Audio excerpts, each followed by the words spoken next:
What's up, everybody? Welcome back to EXJW Diaries. My name is Justin. So let's go deep on this one. Let's talk about holidays.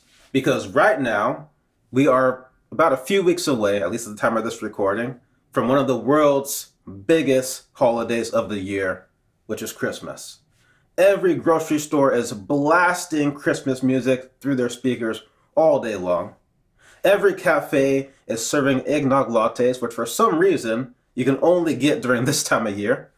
And of course, every mall has a photo booth where children can go and get their picture taken with Santa Claus and sit on this guy's lap and tell him everything that they expect to be under that tree on December 25th. But of course, there's one group of people that will not be taking part in the festivities, and that's the Jehovah's Witnesses.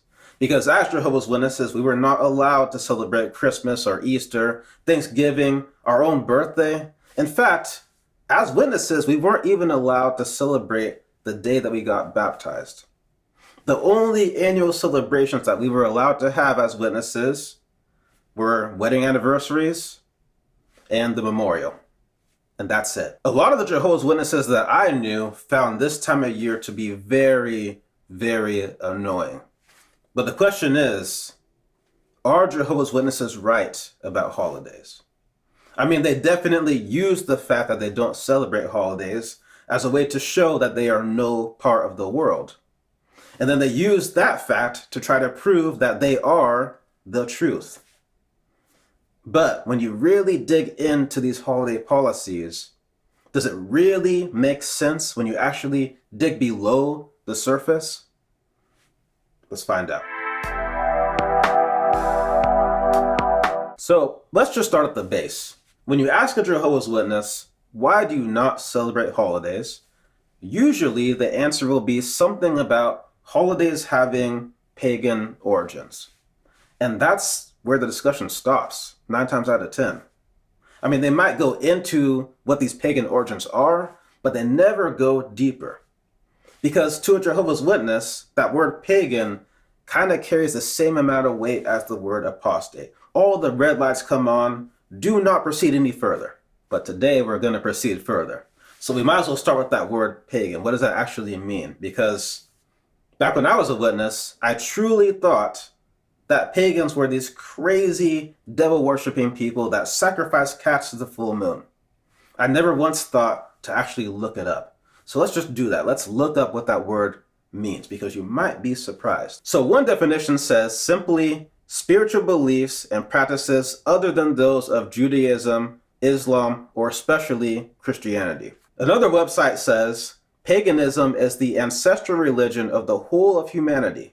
This ancient religious outlook remains active throughout much of the world today, both in complex civilizations such as Japan and India, and in less complex tribal societies worldwide. Now here's a really interesting quote. The term paganism was revived during the Renaissance, when writers were trying to differentiate the old traditions from their contemporary Christian faith. The term itself stems from the Latin paganus, translated loosely along the lines of country dweller or rustic. Thus, it was initially a word describing a person of locality rather than a religion. However, because of its usage in ancient texts, medieval authors mistakenly believed it referenced a religious sect, and thereby gave it the corresponding connotation. So in other words, that term pagan doesn't necessarily mean one thing. In fact, it doesn't necessarily mean a religion. It could be talking about locality. So it's not like the term Christian, which is a very wide umbrella that covers a wide amount of religions, whether that be Jehovah's Witnesses, Mormons, Catholics, Lutherans, Methodists, the list goes on. And they all believe different versions of Christianity, but at the end of the day, they're all followers of Christ. So they all fit under that same umbrella. But compared to that term pagan, we're talking about people that don't necessarily believe the same thing, don't have the same deity. Maybe they don't even have a deity at all. We're talking about people from India, Asia, Africa, the indigenous people of America, Middle America, South America, the list goes on. They all believe different things, but they're all being put into this one box called pagan. So just know that when Jehovah's Witnesses say that something has pagan origins, That term pagan is a very, very wide net. That doesn't necessarily mean one thing. So now let's dig deeper into the origins of these pagan origins, which extends all the way back to ancient times. So it's worth noting that back in those times, humans were way more impacted by the changing of the seasons. So nowadays, if it's going to be a bad winter, at most, it's annoying, you know? You got to deal with icy roads, might have to shovel your driveway, got to deal with your heating bill flying through the roof as you try to keep your house warm. Just things that are annoying. But back in those times, a bad winter meant that people were going to starve and freeze to death and die. And another big difference between ancient times and modern times is their relationship with the night sky. So today, depending on where you live, if you go out at night, you look up at the stars, we have a lot of light pollution. Even if you don't live near a big city, there's still light pollution. So on a clear day, you might see the Big Dipper or something like that, but that's about it. There's a lot more black space than actual stars, unless you have a telescope. But back then, light pollution and air pollution were non-issues. So back in those times, when they look up at the night sky, it looked completely different. And since there was no PlayStation or iPhones back then, they had a lot more time to study the night sky. And they could see that when certain star systems come around, it was time to get warm. And they could also see that when certain star systems come around or certain star clusters were oriented a certain way, then it was about to get cold again. So with all that in mind, now let's talk about Christmas, because that's just a few weeks away. So we know that the Bible never actually says what day Jesus was born. As witnesses, we try to use that point out in service. We know from history that in the 4th century CE, Christian leaders adopted Christmas from pagans with the sole goal of trying to get more pagans to convert to Christianity. We know that prior to that, Christmas was really the celebration of the winter solstice. And in the Roman culture, it was also the celebration of the sun god Mithra. So, yes, Christmas does have pagan origins. But again, we can't just stop there. We got to dig below the surface. We can't just stop where the witnesses stop. Let's get into the origins of those pagan origins. So now we got to look into history deeper, because history tells us that the winter solstice was also celebrated in ancient Egypt. But it goes back even further than that. If you look at some of these ancient cultures worldwide and you really study their structures, a lot of them have monuments that perfectly align with the sun's position on the winter solstice. So now we got to ask, okay, well, what is so special then about the winter solstice? Well, remember, we're talking about a time when people were way more impacted by the changing of the seasons and the changing of the weather. And they often use astronomy and the sun's position to be able to tell when the seasons were changing. So that way they knew, okay, it's time to sow seeds. Or, okay, it's time to have our animals mate. Or, okay, it's time to store food for the winter. So during the winter solstice, some of these ancient cultures would thin their herd, slaughtering some of their livestock so that they wouldn't have to be fed during the winter months. Wine that needed to be fermented was usually ready to drink by the winter solstice.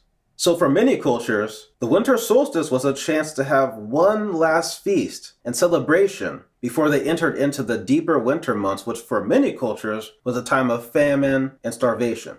The winter solstice also marks the shortest day. Once you get past the solstice, the sun begins to stay out longer and longer. Now, a lot of historians believe that this change in the sun's behavior was the true origin of some of these cultures celebrating their sun god on or around the winter solstice. So from a witness perspective, it's very easy to stay on the surface level and judge these people and say that they are evil for celebrating these pagan gods. But when you really dig below that, and you put yourself into the mindset of someone living back then, I'd say it makes sense. It makes sense that they would track the stars, and when the stars say that the winter solstice is coming, that they have a big celebration and drink up all the wine and exchange gifts. Because the fact is, for that time, some of those people ain't gonna make it through the winter. So, have fun while you can. So when you really dig down into it, A lot of these pagan origins really boil down to people just trying to survive. Back in a time when they were way more exposed to the weather elements. And you also got to remember, back in those times, 5, 6-year-old kids, they were not going off to elementary school. They were out there in the fields working like everybody else. Only a select few people were actually chosen to become scholars, right? Which means only a select few people really truly understood how to track the stars and truly understood the night sky. So it makes sense that they would try to wrap that higher knowledge into mythology. That way it's more understandable and relatable to your average person. And it makes sense that after many, many years, that mythology then gets retold and retold and retold until you have a religion, hence your pagan gods. So now let's do another one. Let's do Thanksgiving.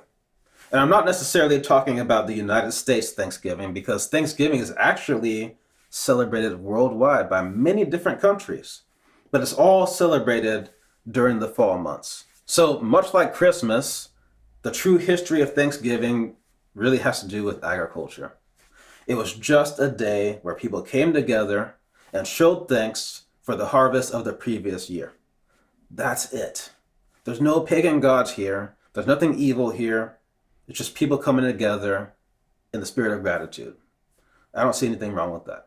So let's do one more. Let's do New Year's, since Thanksgiving and Christmas and New Year's, they all flow in with each other. So nowadays we celebrate New Year's on January 1st. And we know from history that that extends back to the time of Julius Caesar, who remade the calendar, placed New Year's Day on January 1st, January being named after their god, Janus. There's your pagan god. But again, we got to dig below the surface. Now, Janus had the power to look simultaneously into the future and into the past. And then we know prior to that, in Babylonian times, New Year's celebrations were held in March to celebrate the mythical victory of the sky god Marduk over the sea goddess Tiamat. But once again, we got to look deeper into the origins of these pagan origins, which in this case really just boils down to humans measuring the passage of time. A year is the longest time measurement scale that we have. So it makes sense that these ancient cultures would celebrate the beginning of a new year, which they would probably mark by the return of certain planetary alignments. It makes sense that people would celebrate this new beginning of sorts. Even the concept of tying the Roman god Janus to the new year makes sense, as you yourself are able to simultaneously see the future potentials of the new year ahead while also reflecting on the past year that just ended. So once again, when you get into the origins of these pagan origins, you get something that actually kind of makes sense when you put yourself into the perspective of someone living back then. Now today we have all of our technology and advancements, but back then astronomy kind of was their technology. And also back then, astronomy and astrology were very closely tied. So it makes sense that they would use that technology to track the changing of the seasons and the passage of time. It makes sense that they would wrap that knowledge in mythology so that it's easier to understand, telling it in story form. Now, I don't want this video to be too long, but I do want to touch on one other subject, which is the fact that as witnesses, the Watchtower really took away our personal power.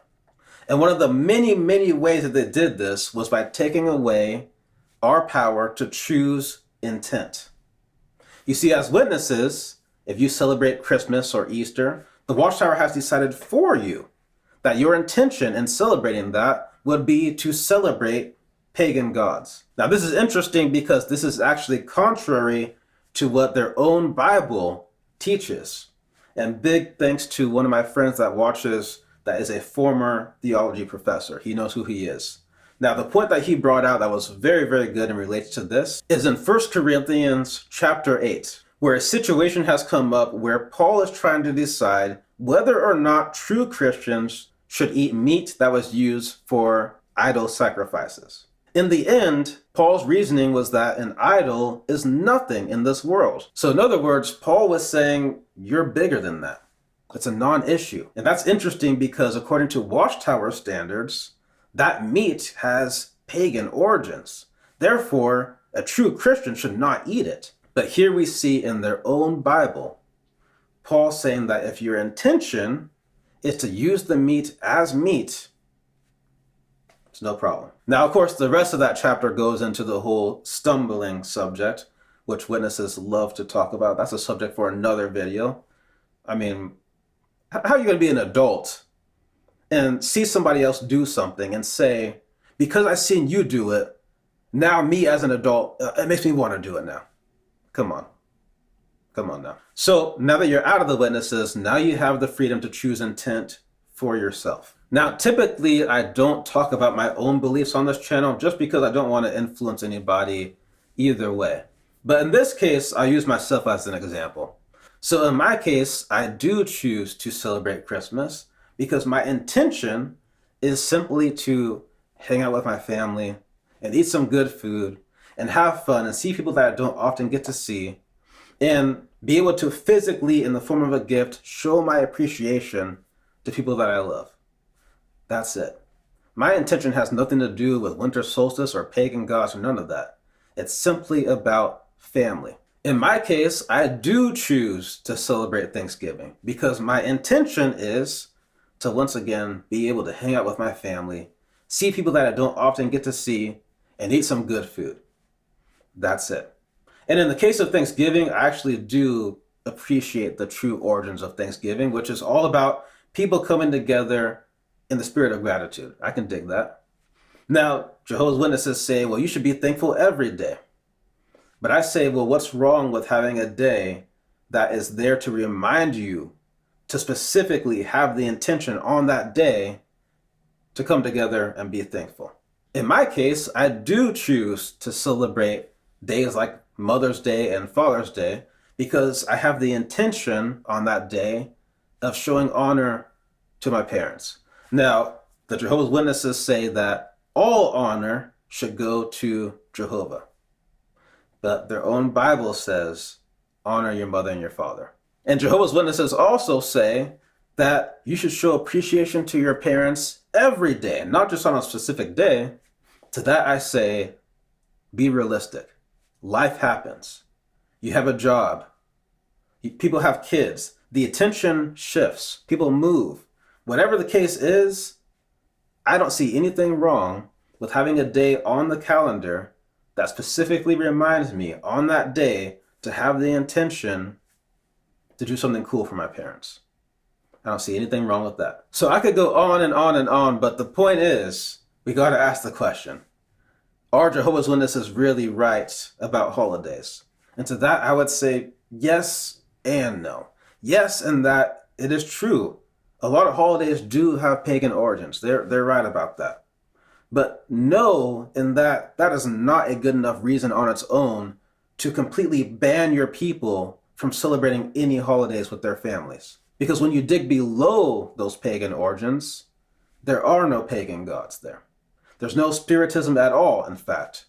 It's astronomy, it's agriculture, it's people trying to survive through the seasons and having a celebration as they make it through each milestone. Because for them, making it through each of those milestones was a pretty big deal. So now that you're out of the Jehovah's Witnesses, now the choice is yours. Do you want to continue to not celebrate holidays? Or do you want to celebrate holidays? The choice is completely up to you. Don't let anybody try to push you or guilt you in either direction. And when you do your own research, remember, dig below the surface. As witnesses, we only dug one floor down. You got to get below that into the origins of the origins. So with that, I want to thank you so much for watching. Thank you for your time. If you do choose to celebrate holidays, then I wish you happy holidays. And if you don't choose to celebrate holidays, I just hope that you have a great day. So with that, I got more on the way, and I will catch you in the next one. Peace. Take it easy.